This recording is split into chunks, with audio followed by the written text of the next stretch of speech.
All right, guys, I have to start by saying I was wrong, okay? If you know me, you've seen my channel, I've got on the record and said, oh, well, if anybody talks to you about that PE is similar to lifting weights, they're an idiot and they don't know anything. Derp-a-dur, I'm Hink. I have to go back on that, guys. The more I think about it, there are some intense similarities, and it's actually probably more similarities than dissimilarities when it comes to the PE space, the enlargement space, and when it comes to actual fitness and bodybuilding. And so that's what we're gonna break down today. We're gonna talk about the similarities, the differences, the pitfalls, the traps, the scams, and also some basic techniques that can help you break through a plateau and get you bigger than you ever been before.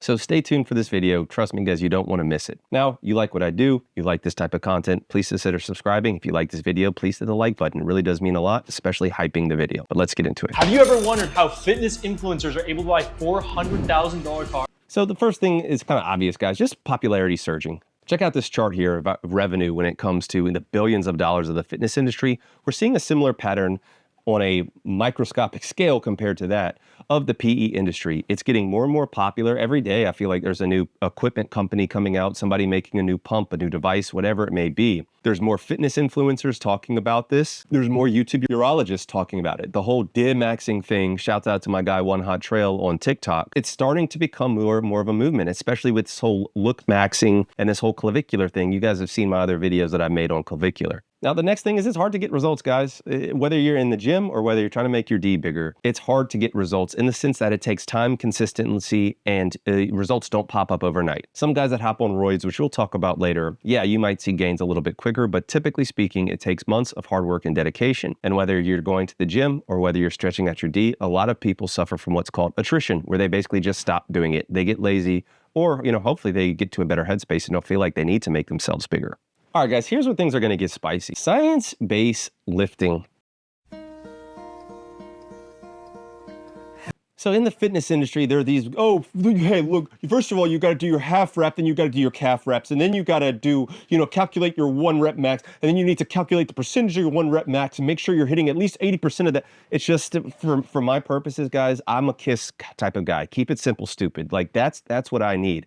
And so when you have these fitness influencers talking about all of these different things, complicating the way you lift, when ultimately you need time under tension and intensity, it's the same thing that I see in PE.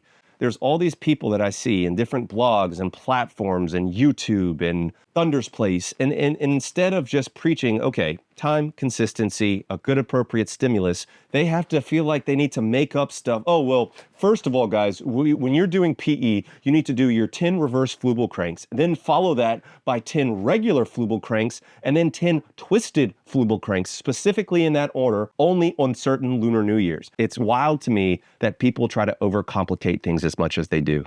Once again, another spicy take here, but calculating percent expansion, okay? This is one of those things I disagree with. There's plenty of people smarter than me, sure, that swear by it. It's just hard for me to believe that when you apply negative pressure, by definition, you're gonna start the process of developing edema, okay?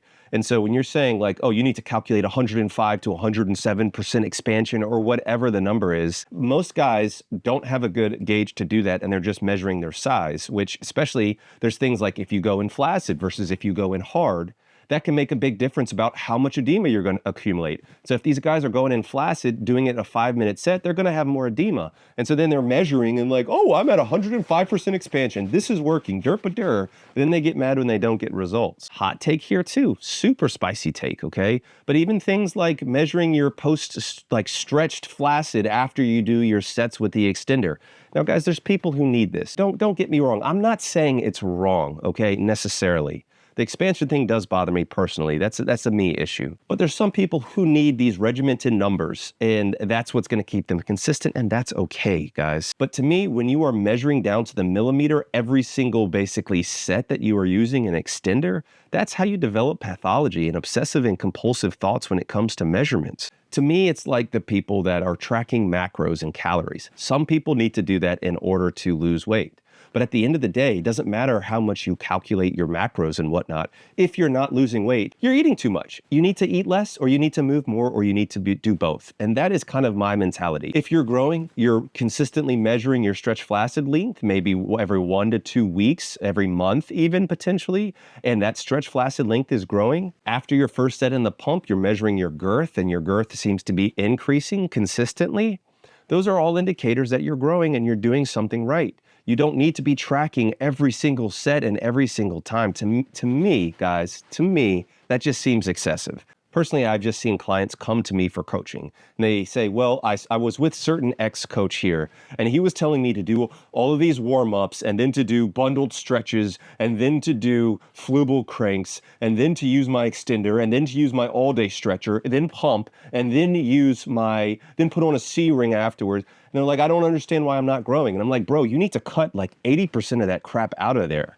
So that's just what irritates me sometimes, guys. But once again, that's a me thing. I'm not saying any of those guys are wrong. Progress is important. We do need research and we do need science. And personally, I think there's things like my Hink trial, which proved that 7 guys on average gained over ½ inch in length and over ¼ inch in girth, with one guy actually gaining an inch of length in 6 months, that you can see for yourself, guys. The link is in the description. It's at primewood.shop. If you want to go and see and read about the Hink trial. But there's my guy, Carl. He actually has a PE app. It's called Growth Tracker. I'll leave a link in the description below. But he's capturing real guys' data, seeing what they do and seeing what's actually working, and what is actually BS. Like, this is the stuff, in my opinion, that's moving the field forward. Making up, in my opinion, like nonsensical names for different PE exercises that don't add much. Once again, you see it in the gym space, you see it in PE. I'm sure this is gonna ruffle some feathers, but I'd honestly estimate that at least 80% of certified personal trainers at an average big box commercial gym really don't know what the hell they're doing for the most part. And I don't think too many experienced lifters would consider that to be some kind of controversial statement. I'm not going to belabor this because I hit some of these points just before, but the fact is that there are personal trainers. About a decade ago, I hired a personal trainer, and it was a literally copied and pasted. It was like a forwarded email to me, my personalized plan. It wasn't even my name on it. And I got scammed out of money from a coach in the gym. And I was trying to lose weight, and he's like, oh, you're not eating enough calories. That's why you're not losing weight. You need to add baked potatoes to your diet. I'll never forget that for as long as I live. And quite honestly, guys, I've seen that in the coaching space when it comes to PE, okay? There's guys that have these pseudo credentials, fake credentials that'll just put on their flair. Oh, I gained 2 inches plus. Trust me, bro, I don't have proof of this. I don't have proof of any of my gains, really. But trust me, bro, maybe one day I'll release them. And I'm not intentionally throwing shots here, but same with the P long trial. There was supposed to be a platform that was hosting several guys that were using the P-Long protocol that were going to post their results. Of course, that never happened. But guys, with my Hink trial, it's one of the few things that you can actually see proof before and after. A lot of things, I don't even know, I'll call it deflation, okay? See what I did there. But the point is that people will actually say that, okay, they'll post a picture, and let's say they're 7 inches, and then they'll be like, oh, bro, trust me, bro, I'm 7 inches now, but I started at 4 inches. No proof of that. There's some guys that I respect in the field that actually have some of the best gains, like my guy Ben from Mail Hanger, where he actually does have proof. He has some of the best video evidence, if not the best video evidence in the space. But he doesn't have a good starting photo, but you can still see photos showing his progression over the years. I personally think a rising tide sails all ships, and that's why on a lot of my live streams, I try to put people on, like my guy 19 Expansion 2X, my guy One Hot Trail. Like, I'm not trying to gatekeep PE and just be like, I am the one true guru, listen to me. I had my guy Carl on the live stream as well. So I'm a firm believer in that, but there are guys in the space that give us all a bad name. These are the steroids every gym bro whispers about, and here's why they'll wreck you. Top 5 peptides for muscle gain. Worst to best. Just like bodybuilding, everybody in PE is looking for a shortcut. On my second channel, I'm probably going to make a video about roids and peptides and SARMs and all that stuff. Can't tell you how many times I get asked about, like, what about growth hormone? What about DHT cream? What about these different peptides? That's why I had to make my whole like peptide tier list that I keep getting asked about. Check it out if you haven't seen it. But the point is, this stuff doesn't rapidly accelerate growth, and in some cases, it can actually be detrimental. So it's not like bodybuilding. However, the desire for the newest peptide or the newest, injectable, whatever it may be, is there. I wish I could just turn off the comment section for this section of the video, but next is this whole black superiority, I will just say myth, okay? Now, look, I'm light-skinned. I identify as dark white. If you know, you know. But the point is that, like, I'm black, okay, for all intents and purposes, at least in the United States. I'm still saying this coming from the perspective of a black man. But you have these videos like this. When I was last in Nigeria, I see these kids and teenagers, I'm like just bricklayer. Look like you. Francis everywhere. And they might not have the best meal plan or whatever, but he just a hard worker. There's better specimens out there. Once the continent of Africa understands MMA, it's game over. Eventually, when that happens, we'll literally take over the game. Where it's like, oh, black superiority in bodybuilding, black genetics. But guys like Derek Lunsford, he's the Mr. Olympia, okay? Chris Bumstead is the classic, or at least was the classic physique champion. Now it's actually Ramon Dino. But like, it's not just like black guys are dominating the sport. I mean, and even when you think about things like the NBA, you know, one of the best players in the world, two of the best players in the world, Luka Doncic and the Joker. These myths that are like borderline racist, and it's like, the blacks, well, because of slavery, they adapted, and there's actually no evidence of that. And even things like, there's this K153R variant of myostatin, and you'll see all these TikToks about how, well, there's actually a myostatin deficiency. Guys, there's no evidence that that actually leads to increased muscle growth whatsoever. Same thing is with penis size. People assume that blacks are bigger, when in reality, look at this global chart here. Africa is actually the 4th biggest behind many other countries as far as the mean stretch flaccid length, that green number. Look for yourself, okay, if you don't believe me. Then if you actually look at the average penile length based on race, especially in the United States, like, yeah, you could argue that 14.75 is higher, but there's not a statistical significant difference between that and really any other group in there. There's just no evidence that black dudes are bigger, but it's just a myth, okay, whether you're bodybuilding or doing PE. So how is it not like it?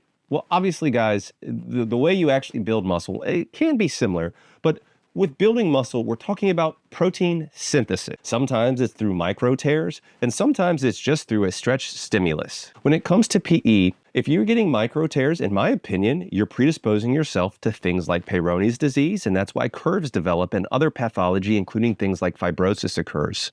What you are going for is a dilation and stretching of the tunica. And don't take my word for it. Look at what the actual panel of experts said is the physiology on why PE works in the tunica dilating and stretching through pumping, for example. That's one of those things that makes me upset when people try to conflate the way basically bodybuilding works. Oh, well, if you can make your muscles bigger, you can make your PP bigger. Like, no, it doesn't work like that. And guys, another similarity is ultimately it's about bettering yourself. Guys want to go to the gym to be basically the best version of themselves. Maybe they were picked on as kids for being too skinny or too fat. And it's a similar thing when it comes to PE. Maybe guys were picked on for having an incredibly small flaccid, or girls said you weren't big enough, or girls said you were small and you were insecure about your D. And this is about helping get over your insecurity and helping build your confidence. Or you just want a bigger hog. And that's okay too. But the fact of the matter is, there's a lot of reasons to do it. So guys, in general, I think whether we're talking about fitness or whether we're talking about PE, I think it's about consistency. I personally think it's about keeping things simple. If you are a very advanced PE user or advanced lifter, then maybe yes, then that's when you need to turn to more of the science-based lifting or more of like a complicated approach to PE. But I don't think you need to overcomplicate things. It's about consistency and the appropriate stimulus. But that's just my take, guys. What do you think?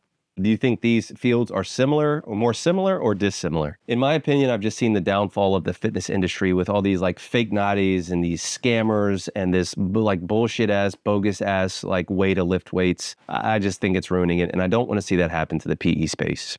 Now guys, if you're looking for free, simple guides for how to get started with PE, or you're looking for the best equipment, some of the best prices with things like extenders or pumps, or you're just looking to check out my Hink trial, check out primewood.shop. The link is in the description below. And the code WELCOME100 will get you 10% off your initial order. And of course, guys, if you're looking for in my opinion, the safest and most science-backed way to get bigger with actual evidence via the Hink trial, please consider checking out my course. But remember, guys, there's nothing wrong with self-improvement, but you are enough just as you are. All right, guys, peace and love. Dr. Hink got the plug on the health, yeah. Got you thinking about your wealth.